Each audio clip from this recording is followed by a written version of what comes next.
Selamat malam pemirsa, Anda menyaksikan Prime Talk Tajam Mendalam bersama saya Zilvia Iskandar. Undang-Undang MD3 kembali direvisi dengan mengakomodasi jumlah pimpinan MPR menjadi 10 kursi. Praktis dinamika politik akan fokus pada penentuan posisi ketua MPR yang diprediksi alot jika masing-masing parpol menginginkan kadernya menjabat sebagai RI 5. Di sisi lain, lembaga parlemen dihadapkan dengan sejumlah PR yang menjadi sorotan publik, yakni RUU kontroversial seperti RKUHP, RUU Pemasyarakatan, RUU Pertanahan, dan RUU Minerba. Lalu seperti apa dinamika politik yang bakal terjadi dalam proses penentuan ketua MPR dan mampukah para wakil rakyat baru menjawab keraguan publik atas RUU kontroversial? Inilah Prime Talk spesial jelang pelantikan DPR MPR 2019-2024, tantangan besar wakil rakyat baru.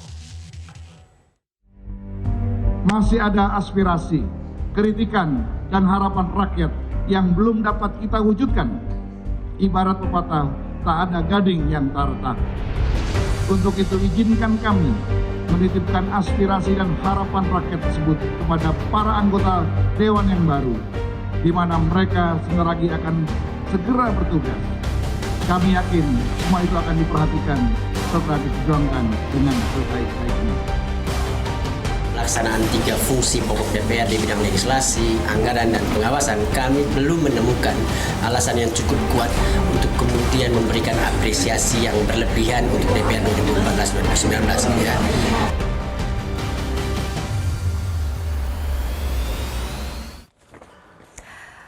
Pemirsa, untuk membahasnya kami sudah kehadiran 3 orang narasumber. Dari sebelah kiri saya adalah Willy Aditya, Ketua DPP Partai Nasdem atau anggota DPR terpilih fraksi Nasdem. Mas Willy, selamat malam. Malam, Zilvia. Kemudian ada Aceh Hasan Syazili, Ketua DPP Partai Golkar, anggota DPR terpilih dari fraksi Golkar. Kang Aceh, selamat malam. Selamat malam. Assalamualaikum, Mbak Zilvia. Waalaikumsalam. Dan di sebelah kanan saya adalah Burhanuddin Muhtadi, Direktur Eksekutif Indikator Politik Indonesia. Selamat malam, Mas Burhan. Kita akan berbicara terlebih dahulu mengenai bursa pimpinan Ketua MPR. Mulai dari Kang Aceh terlebih dahulu, apakah Golkar sudah menunjuk satu nama sebagai pimpinan MPR? Iya, kami kemarin ada rapat harian terbatas dan memang sudah mengkerucut beberapa nama yang akan disiapkan oleh Partai Golkar untuk menduduki jabatan pimpinan MPR. Ya. Dan nama-nama tersebut diantaranya adalah Ketua fraksinya Pak Zainuddin Amali, kemudian nama Bambang Susatyo juga akan disebut di dalam apa-apa tersebut.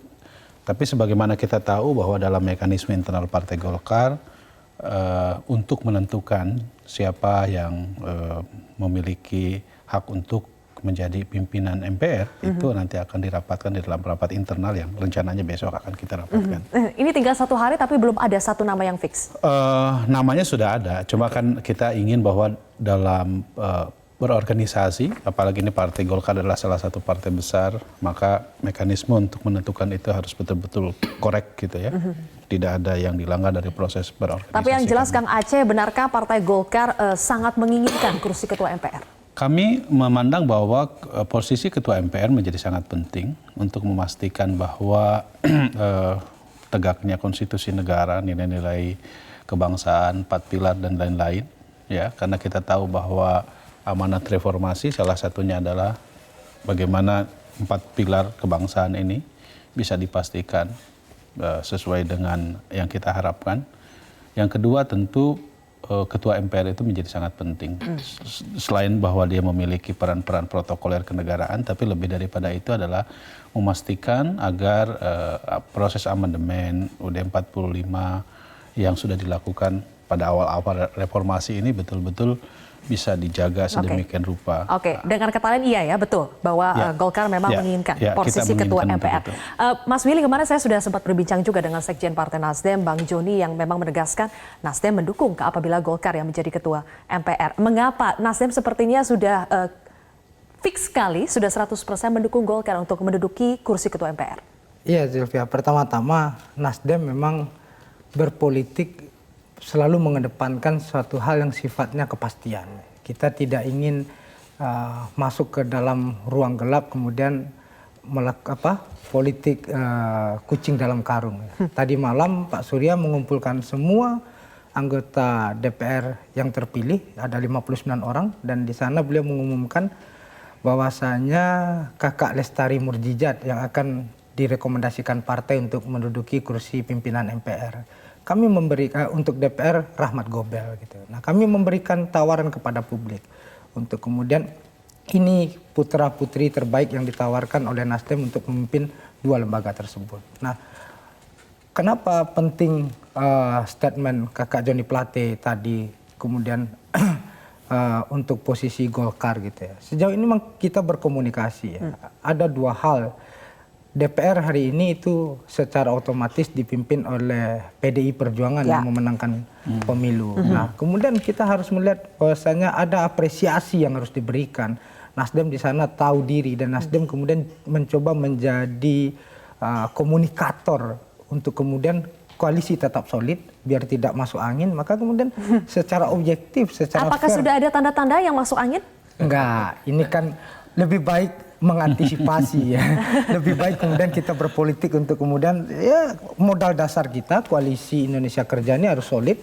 Maka kemudian secara fair kemudian kita melihat bagaimana saudara tua Partai Beringin Golkar ini kemudian harus diberikan porsi, yaitu wajar. Oke, Golkar kalau pemenang kedua. Nasdem sudah solid, bagaimana dengan partai-partai lain yang berada dalam koalisi yang sama dengan Golkar dengan Nasdem? Ada PKB, ada P3, apakah juga solid mendukung Golkar sebagai ketua MPR dan juga bagaimana sebetulnya kans masing-masing partai ini untuk menduduki kursi ketua MPR? Kami akan kembali dengan pembahasannya sesaat lagi. Kami kembali lanjutkan lagi perbincangan pemirsa. Mas Burhan, setidaknya ini ada 3 parpol yang sudah terang-terangan menginginkan kursi ketua MPR. Ada Golkar, ada PKB, ada juga Gerindra.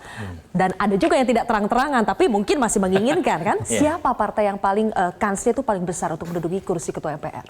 Kalau dilihat dari konsensus selama ini, itu diberikan kepada partai yang dianggap terbesar kedua, meskipun konsensus itu dilanggar di periode sebelumnya, karena Pak Zulkifli Hasan adalah ketum PAN yang sebenarnya dari sisi perolehan kursi itu jauh, bahkan ketua PDIP yang memenangkan pemilu 2014 pun tidak mendapatkan posisinya sebagai ketua DPR.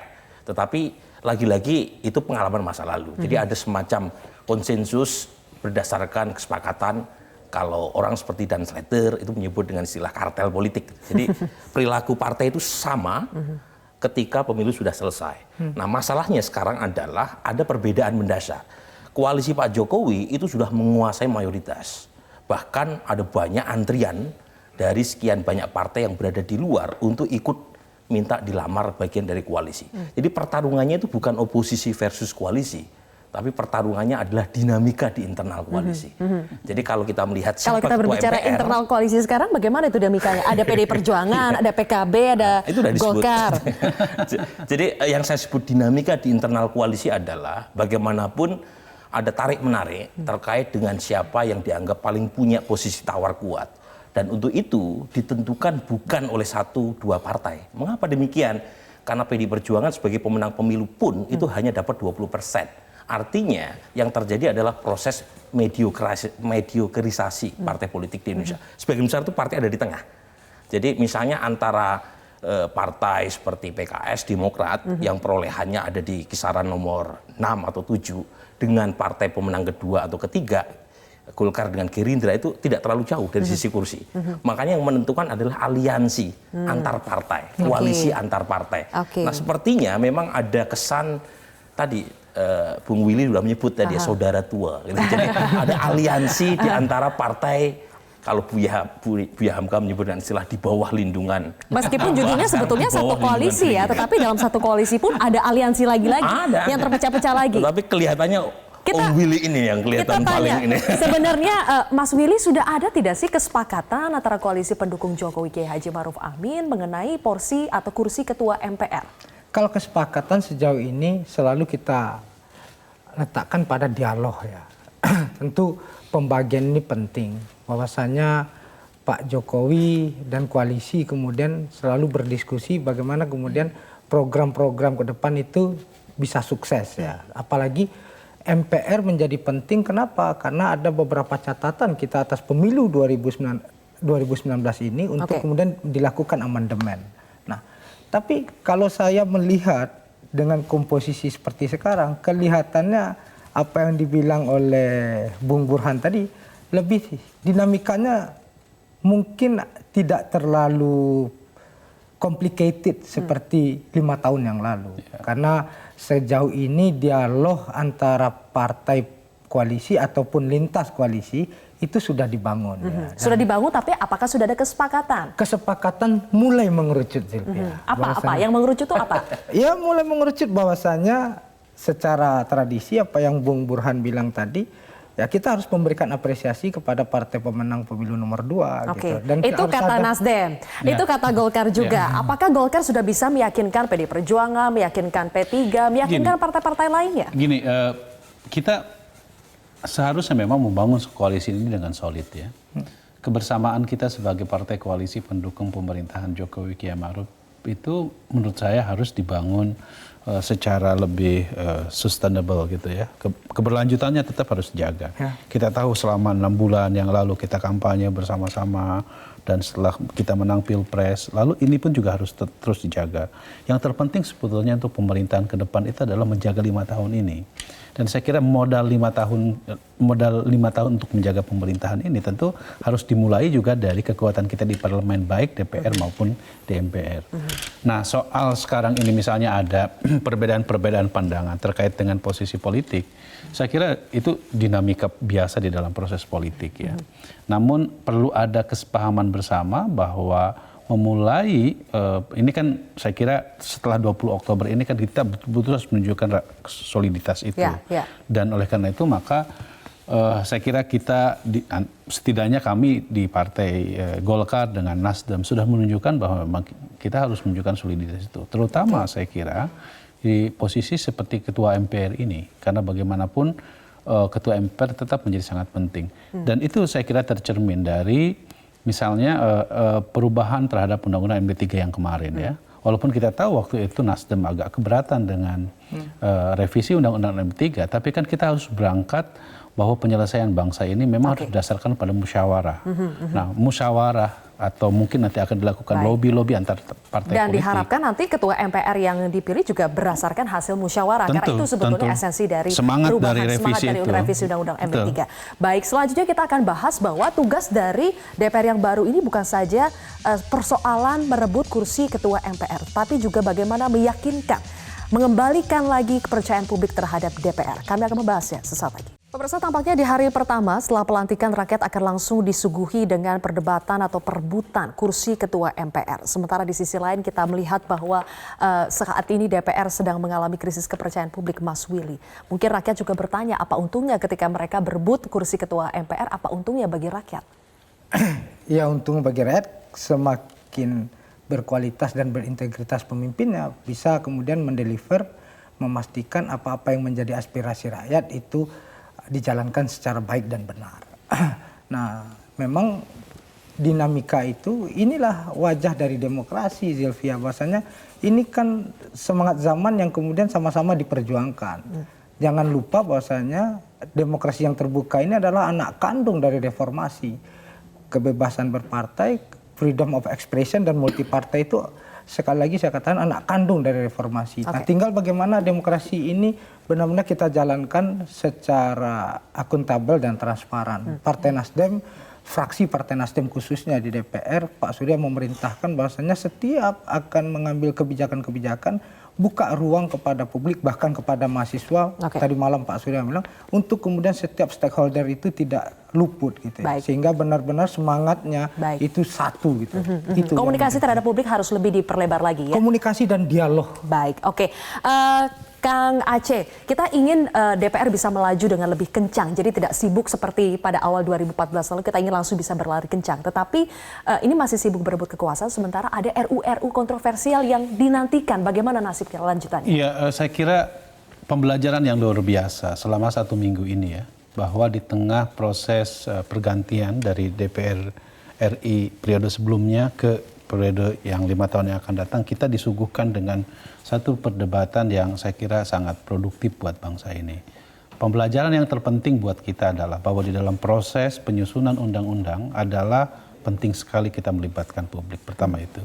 Yang kedua, ada satu hal yang saya kira penting adalah bahwa ada kontinuitas antara periode sebelumnya dengan periode yang sekarang dengan disahkannya undang-undang penyusunan perundang-undangan, di mana apa yang telah dibahas pada undang-undang sebelumnya itu bisa di carry over untuk Jadi tidak mengulang lagi dari awal. Jadi itu artinya apa? Artinya apa? Bahwa ya beda DPR, beda kebijakan, saya kira enggak. Jadi saya masih sangat optimis ya bahwa periode yang akan datang tentu akan belajar dari periode sebelumnya dan kita akan lebih banyak menyuarakan apa yang menjadi kehendak masyarakat. Baik, oke. Terakhir, Mas Burhan, kita tentu tidak menginginkan DPR yang bising, berebut kursi, tetapi minim prestasi. Apa yang harus dilakukan DPR saat ini untuk menjaga stabilitas politik dan juga untuk lebih berprestasi? Saya mencoba optimis, tetapi sulit untuk optimis. Jadi saya harus skeptis. Kalau dilihat dari sisi bahan baku DPR sekarang, itu sebenarnya lebih baik.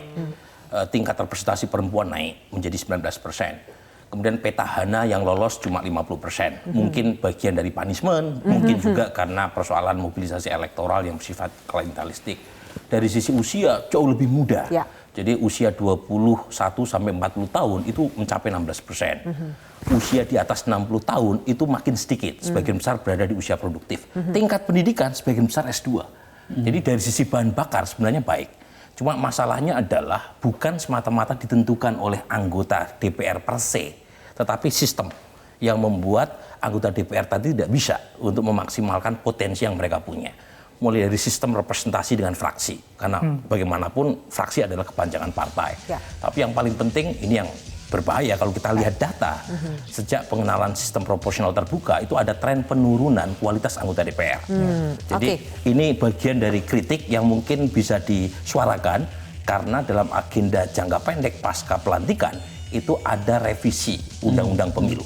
Mungkin tidak harus kembali ke proporsional tertutup, tetapi dikaji satu model yang win-win. Jadi representasi akuntabilitas dengan pemilih tetap dipertahankan, tetapi model rekrutmen anggota DPR yang lebih menitik beratkan pada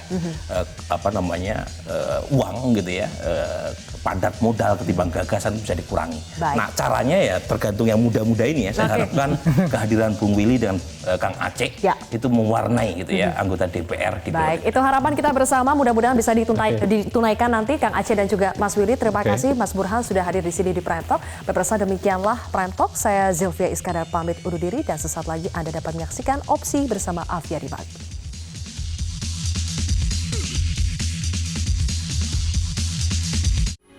Metro TV, knowledge to elevate.